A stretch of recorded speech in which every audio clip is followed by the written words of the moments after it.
What are we doing, Finn?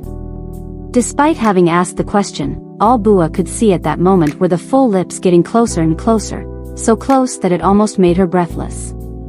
Tell me, is this what they call opening your heart?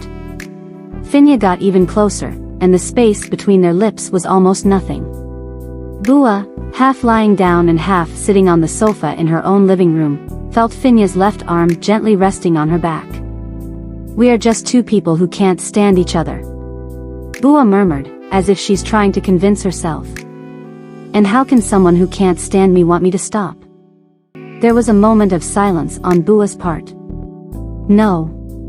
The answer came, and the tone of her voice was not just a denial, but rather a permission. And then, before Bua could react, she felt Finja's burning and eager lips press against hers, leaving her completely without the strength to resist.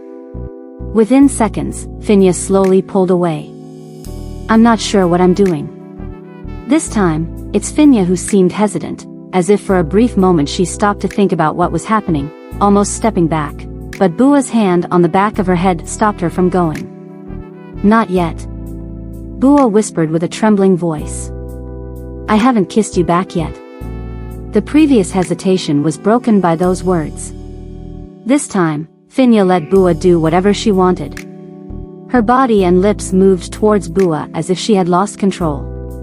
Even though she wasn't sure what that meant, she just followed what her heart asked. They had always been rivals, always teasing each other. But why, after that last meeting, where one couldn't stop thinking about the other, did things get to this point? Bua was kissing Finja, the same temperamental and loud Finja that before, she could barely bear to look at or get close to, because she irritated her so much. And it seemed that the situation would only get worse, as neither of them seemed to want to hold back. One of Finja's hands began to slide under Bua's favorite pajama shirt. For a moment, she wanted to stop Finja, surprised by what was happening, but in the next second, she let herself go and even stood up slightly, allowing Finja to take off her shirt voluntarily. Are you sure, Bua?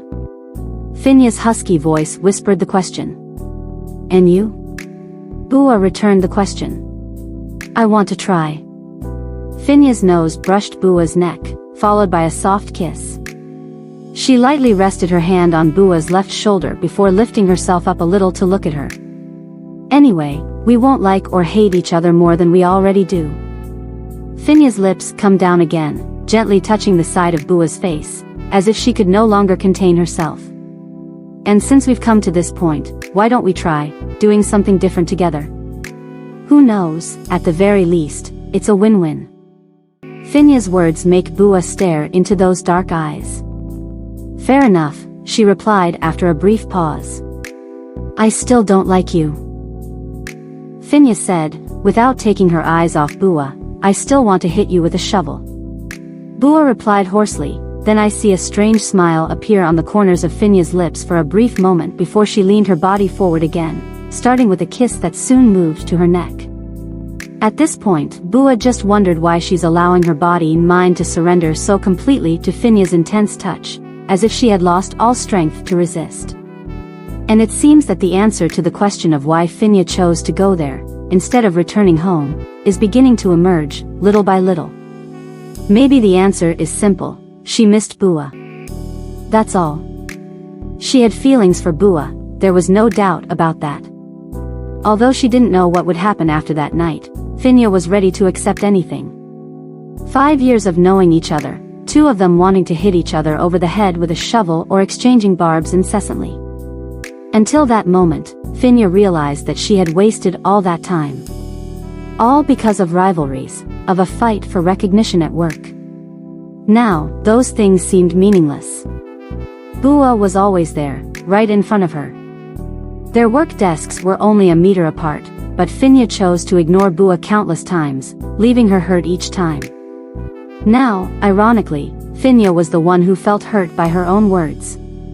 Finn, Bua's deep voice caught her attention again. In truth, Finja wasn't sure what was going on between the two of them. Ever since the plane crash, all the time she had been back to sort things out at university, she had found herself thinking about Bua almost all the time. And the first person she looked for was Bua.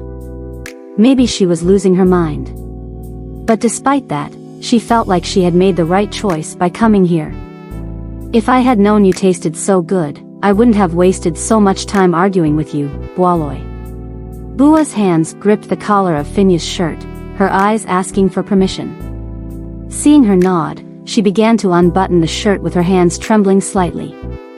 Calm down, Finya said, unable to contain her smile when she noticed the slight blush on Bua's face, caused by embarrassment. It's just... I don't have much experience in unbuttoning someone's shirt. Okay, take a deep breath. It wasn't long before the dark shirt was slid back, while Bua stood up and gently pushed Finya to lie down. Taking advantage of the moment, she quickly took off Bua's glasses and threw them hastily on the coffee table. With her fingertips, she brushed away the stray strands of hair that were falling over her shoulders, so that she could look straight at her without any obstacles.